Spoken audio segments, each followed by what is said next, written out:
Did you know that there's at least one Lord of the Rings reference in every season of Stranger Things? Hi, I'm your friendly neighborhood Stranger Things Lord of the Rings crossover fan, and I will tell you what all of them mean. And if I missed any, please let me know in the comments. Let's start with season 5 and we'll work backwards. So in episode 7, Mr. Clark opens the gates to the kind of like military area and says the word. So in The Lord of the Rings, the Fellowship has to open these doors of Durin to theoretically get safe passage. I'll save you some of the details. And on the doors in an Elvish language is speak, friend, and enter. And after some back and forth, the Fellowship realizes that the Elvish word for friend, which is Melon, opens the doors. So it's kind of like a secret password for opening doors.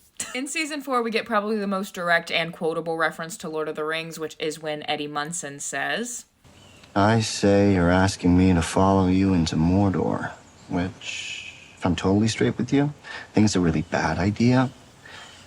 But, the Shire is burning.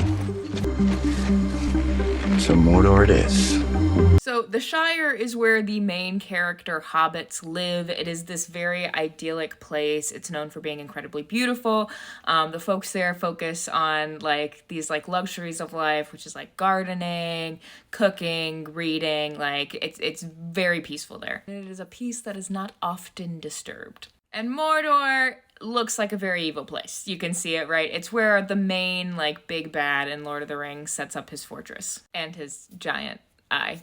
And it's also where Mount Doom is, which is very important because that is a place where you can destroy the Ring of Power, which is really what Sauron the Big Bad wants. Essentially what Eddie is saying is our place of solace and peace is being threatened, so really our backs to the wall, the only thing we can do is go up against the enemy.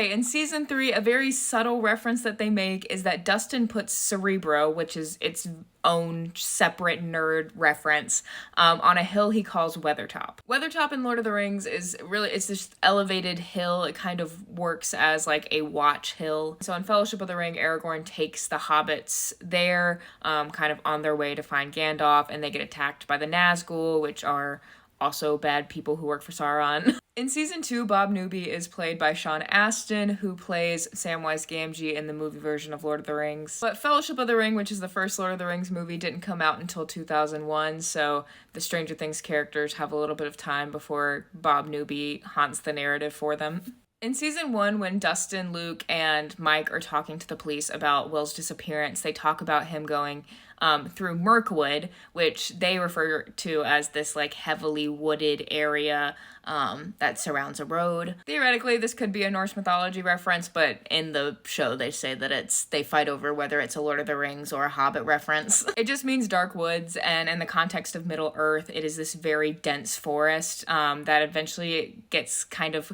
corrupted into darkness by Sauron. So not a place you want to journey through.